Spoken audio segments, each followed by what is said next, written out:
Hello everyone. आप देख रहे हैं हमारा यूट्यूब चैनल संधान साथी और सब्सक्राइब कर लीजिएगा अगर इच्छा हो तो। बाकी आज का जो सेशन है हमारा वो काफ़ी इंपॉर्टेंट सेशन होगा। लास्ट जो वीडियोस हमने करवाया था salient feature of Indian constitution, तो उसमें मैंने बहुत सारी चीज़ें आपको कॉन्स्टिट्यूशन ऑफ इंडिया के बारे में बताई थी। साथ में आपको ये भी बताया था कि जैसे हमारा जो कॉन्स्टिट्यूशन था वो कब बना था, कब हमने अडॉप्ट किया था एक्चुअली, तो 26 नवंबर 1949 को अडॉप्ट किया था। तो ये चीज़ हमें कहाँ लिखी हुई मिलती है, तो ये चीज़ हमें मिलती है प्रीएम्बल में लिखी हुई मिलती है।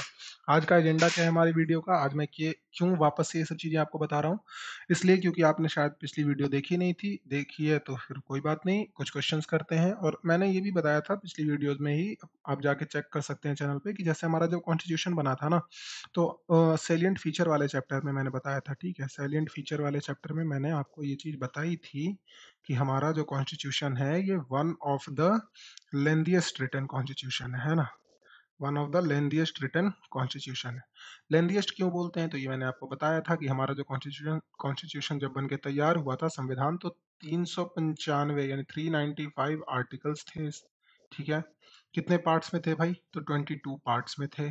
और शेड्यूल्ड कितने थे, तो 8 शेड्यूल थे उस समय। ठीक है, यानी जिसको आप अनुसूची बोलते हैं हिंदी में। ठीक है, अनुसूची, गलत हो गई क्या स्पेलिंग, पता नहीं, आप चेक कर लेना, अनुसूची। ठीक है, तो ये चीज जो चीजें थी वो हमने डिस्कस की थी। हम कुछ पीवाईक्यूज देखने जा रहे हैं और इससे आपको पता चलेगा कि ये चैप्टर कितना इंपॉर्टेंट है। ऑलरेडी मैं ये चीजें करवा चुका हूँ, बट चलिए देखते हैं।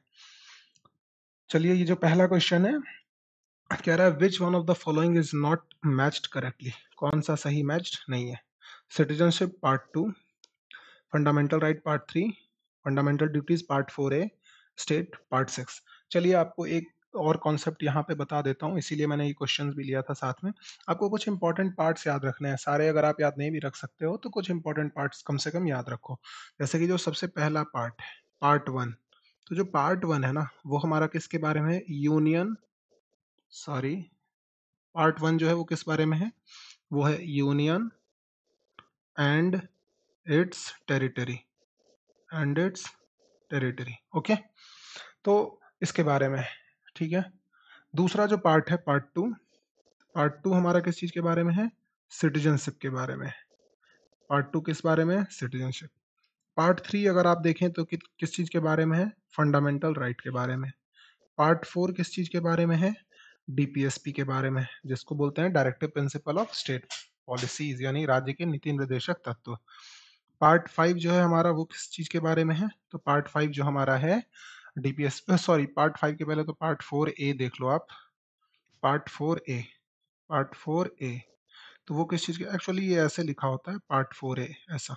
तो पार्ट 4A किस चीज के बारे में है हमारा, तो फंडामेंटल ड्यूटीज के बारे में है। आपको पता ही होगा स्वर्ण सिंह कमेटी के रिकमेंडेशन पे, स्वर्ण सिंह कमेटी के रिकमेंडेशन पे, यहाँ चीजें आसान लग रही होंगी, अगर आप याद नहीं करेंगे तो एग्जाम में चीजें आपको प्रॉब्लम दे देंगी। चलिए ठीक है, तो पार्ट 5, पार्ट 5 किस चीज से रिलेटेड है, तो पार्ट 5 हमारा रिलेटेड है यूनियन से। ठीक है, पार्ट 5 रिलेटेड है हमारा यूनियन से। पार्ट 6 किससे रिलेटेड है, स्टेट से। ठीक है, पार्ट 9,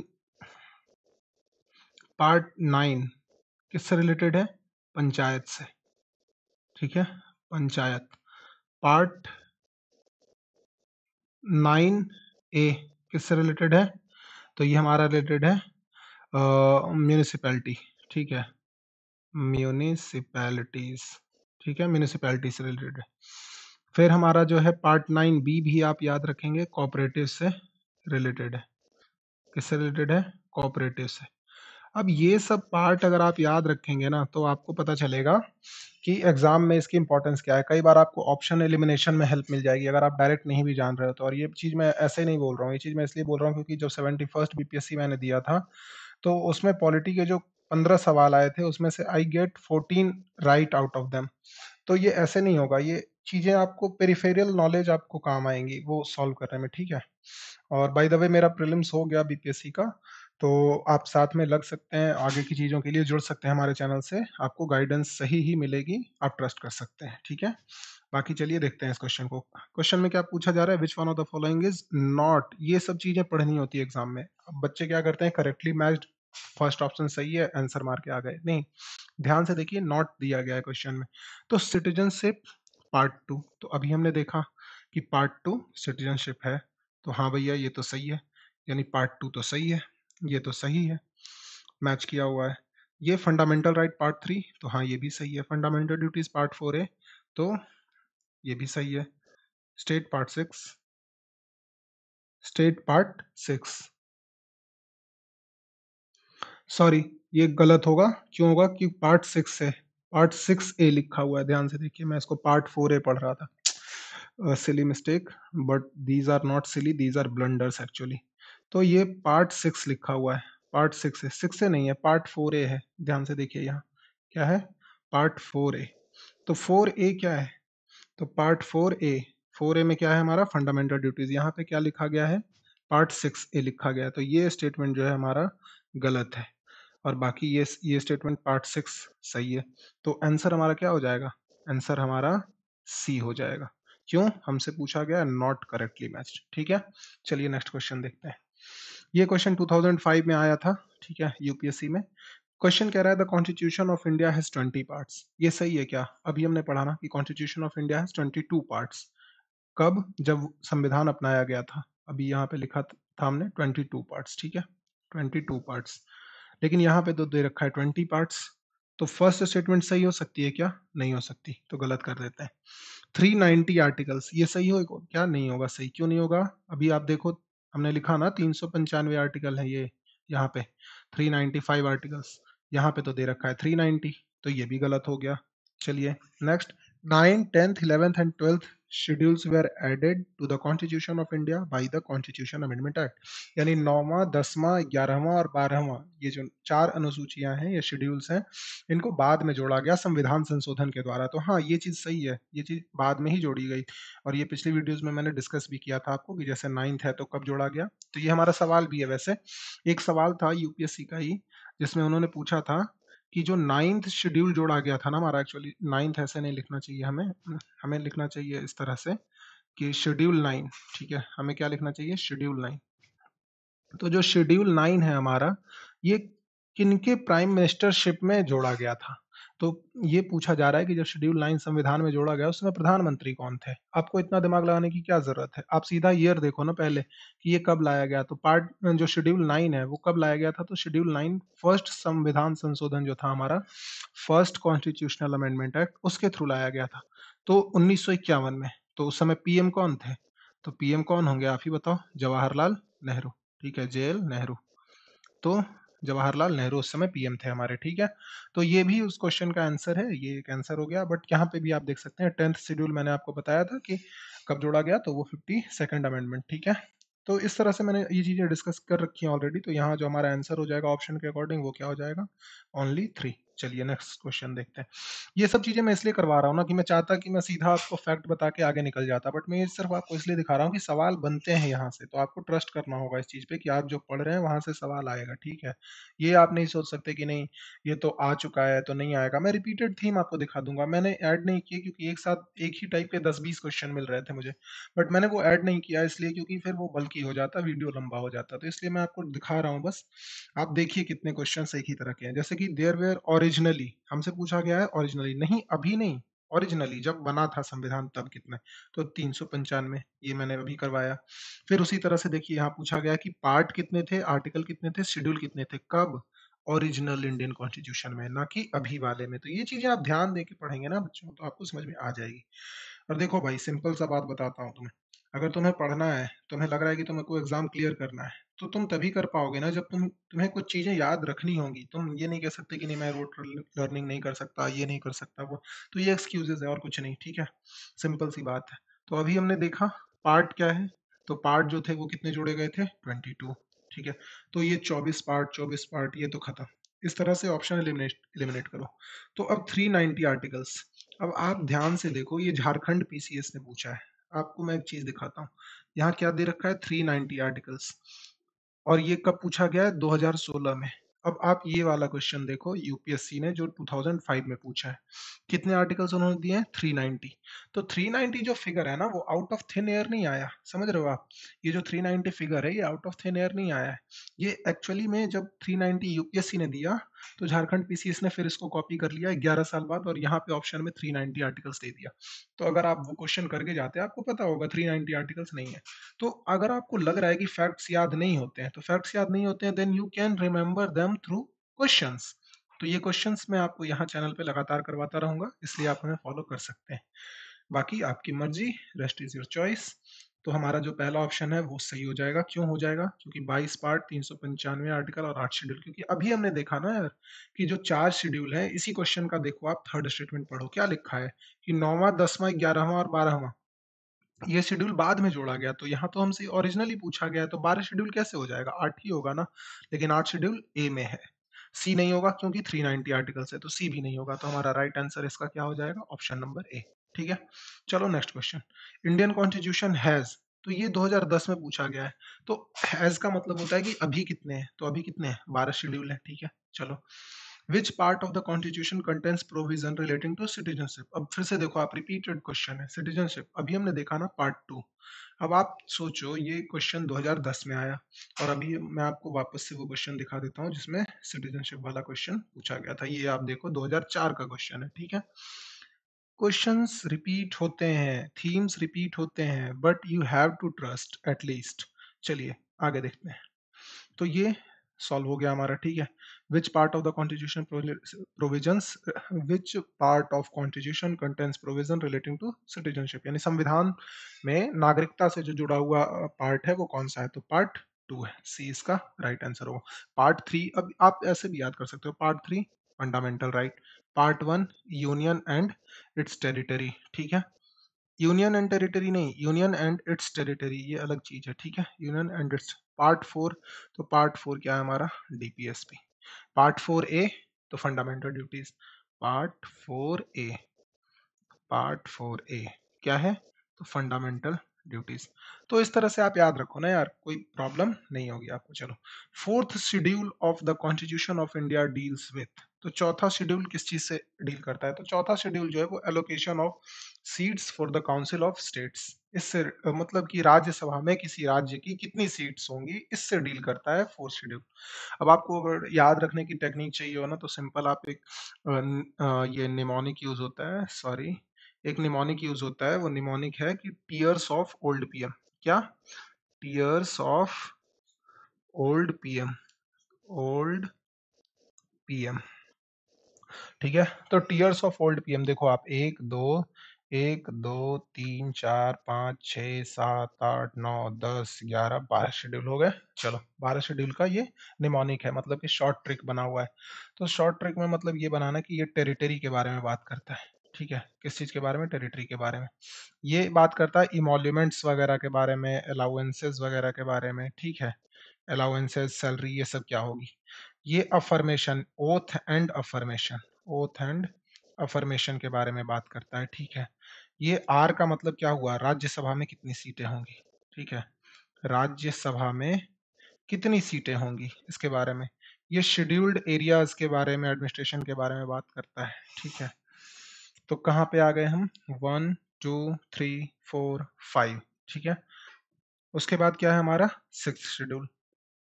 ओ से हमारा हो गया other tribal areas. Okay, other tribal areas. F से हमारा हो गया फेडरल लिस्ट। फेडरल लिस्ट में आप जैसे जानते होंगे कि जो डिफरेंट ये है ऐड होता है, जैसे यूनियन लिस्ट आप जानते हैं, यूनियन लिस्ट, या फिर स्टेट लिस्ट, स्टेट लिस्ट, या फिर जो कंकरेंट लिस्ट आप जानते हैं, ये सब आता है। ठीक है, कंकरेंट लिस्ट ये सब। ओ से हमारा हो गया ऑफिशियल लैंग्वेज। क्या हो गया? Official language. ठीक है, एल से हमारा हो गया लैंड रिफॉर्म। ये 9th शेड्यूल है। जनरली क्या हुआ है कि 9th शेड्यूल में ही 9th 10th 11th 12th, हाँ 9th शेड्यूल है, क्योंकि 9th शेड्यूल में जनरली लैंड रिफॉर्म से जितने भी लॉज हैं वो जोड़ दिए गए। ठीक है, फिर 10th शेड्यूल जो है डी से डिफेक्शन हमारा हो गया, एंटी डिफेक्शन के लिए है ये। ठीक है, ये कब जोड़ा गया? 52nd अमेंडमेंट से जोड़ा गया। ठीक है, उसके बाद जो है हमारा पी है, P for panchayat, P stands for panchayat, panchayat, and M stands for municipalities, municipalities. ठीक है, तो ये जो जोड़ा गया, ये जोड़ा गया 73rd एंड 74th अमेंडमेंट के थ्रू। ठीक है, तो ये जोड़ा गया 73rd और ये जोड़ा गया 74th फोर्थ अमेंडमेंट के थ्रू। चलिए, तो ये यहाँ तक का ये क्वेश्चन था। तो अब आप बताइए फोर्थ शेड्यूल किस चीज से डील करता है। तो फोर्थ शेड्यूल देखो आप, फर्स्ट, सेकंड, थर्ड और फोर्थ, ये रहा, राज्यसभा से डील करता है। तो allocation of seats for the council of states, यानी राज्यसभा का ही एक नाम क्या है, काउंसिल ऑफ स्टेट्स भी है, तो उससे उसके बारे में डील करता है। चलिए एक और क्वेश्चन आपको बता देता हूँ यहाँ पे। कई बार ये सवाल पूछा जाता है कि अगर मान लीजिए कोई नया स्टेट बनाया जाता है, ठीक है, कोई नया राज्य बनता है, तो कौन से शेड्यूल्स में चेंजेस होंगे, ठीक है, तो कौन कौन सी अनुसूची में बदलाव होगा। तो जो शेड्यूल में चेंज होगा वो फर्स्ट में होगा। क्यों होगा फर्स्ट में? क्योंकि स्टेट का नाम इसी के अंदर लिखा गया है। तो नेम ऑफ द स्टेट इसी के अंदर है। और एक और शेड्यूल में चेंज होगा वो फोर्थ है। क्यों? क्योंकि उस राज्य को फिर राज्यसभा सीट भी तो दी जाएगी। तो जो एलोकेशन ऑफ सीट्स है वो भी चेंज हो जाएगी। Will change in Rajya Sabha will change in Rajya Sabha. तो ये भी आप ध्यान में रखेंगे, ठीक है। चलिए, और क्वेश्चन है क्या? हाँ, और भी क्वेश्चन है, देखते हैं। Consider the following statement. The Parliament of India can place a particular law in the ninth schedule of the constitution of India. हाँ, तो कर सकती है, पार्लियामेंट बिल्कुल कर सकती है ये चीज, इसमें तो कोई दिक्कत वाली बात ही नहीं है। तो ये सही है। हमसे पूछा क्या गया है, करेक्ट, तो हाँ ये सही है। The validity of a law, क्या क्वेश्चन बोल रहा है कि the validity of a law placed in the ninth schedule can not be examined. अब देखो, इस तरह के एक्सट्रीम स्टेटमेंट्स जब भी एग्जाम में देखो ना आप, तो आपको रेडी होना चाहिए, मतलब कान खड़े हो जाने चाहिए बिल्कुल आपके। क्यों कह रहा है कैन नॉट बी एग्जामिन्ड? मतलब supreme court, any court, supreme court भी नहीं लिखा, एनी कोर्ट लिखा है। And no judgment can be made on it. ये क्या बात हुई भाई? जुडिशियल रिव्यू, जैसा कि आप सब जानते होंगे कि जुडिशियल रिव्यू क्या है, बेसिक स्ट्रक्चर है, बेसिक स्ट्रक्चर है। तो आप इसको कैसे छीन सकते हो? और यही चीज जो है 2007 में आई आर कोल्हो केस में सुप्रीम कोर्ट ने बोली थी। तो ये स्टेटमेंट मेरा नहीं है, ये स्टेटमेंट सुप्रीम कोर्ट का है। कौन से जजमेंट में? I R Coelho case. कौन सा केस? I R Coelho case. कब हुआ? 2007 में। क्या बोला सुप्रीम कोर्ट ने? सुप्रीम कोर्ट ने इसमें बोला कि आपने 24 अप्रैल 1973 के बाद से जितने भी लॉज ऐड किए हैं, किस में ऐड किए हैं भैया? नाइन्थ शेड्यूल में। किस में? नाइन्थ शेड्यूल में। तो वो सारे लॉज का रिव्यू कोई सुप्रीम कोर्ट हो या हाई कोर्ट हो वो कर सकती है। ऐसा सुप्रीम कोर्ट ने कब बोला? 2007 में बोला, ठीक है। तो ये जुडिशियल रिव्यू किया जा सकता है। क्यों किया जा सकता है? क्योंकि कोर्ट ने बोला कि जुडिशियल रिव्यू जो है वो बेसिक स्ट्रक्चर है। और बेसिक स्ट्रक्चर का कॉन्सेप्ट कब आया? चलिए ऐसे याद करिए। बेसिक स्ट्रक्चर का कॉन्सेप्ट आया मेरे भाई केशवानंद भारती केस 1973। केशवानंद भारती बनाम केरल राज्य, ठीक है। तो चलिए, तो हमारा जो आंसर होगा, तो इसका आंसर क्या होगा आप सोच के देखो। तो टू स्टेटमेंट तो गलत ही होगा। क्यों भाई? बहुत एक्सट्रीम है और 2007 की जजमेंट के अगेंस्ट है, तो ये गलत हो जाएगा। तो सही आंसर क्या हो गया? ओनली ए राइट आंसर है हमारा। चलिए, which part of constitution envisage a three tier system of panchayat? कौन सा पार्ट है जो पंचायत के बारे में बात करता है? अभी मैंने बताया था पार्ट 9 आपको पंचायत के बारे में डील करता है, तो पार्ट 9 हो जाएगा, हमने लिखा भी था, ठीक है। चलिए, तो ये थे हमारे आज के क्वेश्चंस। एक क्वेश्चन और है, चलिए लास्ट क्वेश्चन है, देख लेते हैं इसको, ठीक है। ये क्वेश्चन है, which of the following are enshrined in the third schedule of the Indian constitution? Third schedule, अब अभी आपको बताया ना टीयर्स ऑफ ओल्ड पीएम, तो थर्ड शेड्यूल क्या था? Affirmation, oath and affirmation. याद करने की कोशिश करो आप। टीयर्स ऑफ ओल्ड पीएम, क्या बताया मैंने? टीयर्स ऑफ ओल्ड पीएम, जो भी। तो ये फर्स्ट, सेकंड, थर्ड। थर्ड किससे है? अफर्मेशन से। किससे है? अफर्मेशन, अफर्मेशन एंड ओथ, ठीक है। तो ये जो क्वेश्चन है हमारा क्या कह रहा है? ओथ के बारे में। तो ये पूछ रहा है कि किसकी ओथ। तो आप अगर कुछ नहीं जानते ना, तो ऑप्शन एलिमिनेशन करो आप। इसमें आप ध्यान से देखो, प्रेसिडेंट ऑफ इंडिया की ओथ के बारे में दे रखा है। जबकि प्रेसिडेंट ऑफ इंडिया की जो ओथ है ना, वो सीधे-सीधे कॉन्स्टिट्यूशनल आर्टिकल्स में मिल जाएगी आपको। शेड्यूल देखने की ज़रूरत ही नहीं है। तो 3 ऑप्शन आप एलिमिनेट करो। जो बच गया वो ही आपका आंसर है और ये आपका सी नंबर आंसर है। तो चीफ जस्टिस की ओथ है वहाँ पे, ठीक है? और किसकी ओथ है भाई? तो minister of the office for a minister of for the union. और किसकी ओथ है? मेंबर ऑफ पार्लियामेंट यानी जो सांसद होते हैं उनकी ओथ है, ठीक है? तो ये जो है हमारा इस क्वेश्चन का सी राइट आंसर हो जाएगा। सी राइट आंसर हो जाएगा, ठीक है? तो चलिए, यहाँ तक वीडियो देखने के लिए आपका बहुत-बहुत धन्यवाद। बाकी आप चैनल पे बने रहें और पीडीएफ वगैरह के लिए आप हमारा टेलीग्राम चैनल जॉइन कर सकते हैं, जिसका लिंक आपको डिस्क्रिप्शन में मिल जाएगा। Stay tuned. God bless you. Thank you.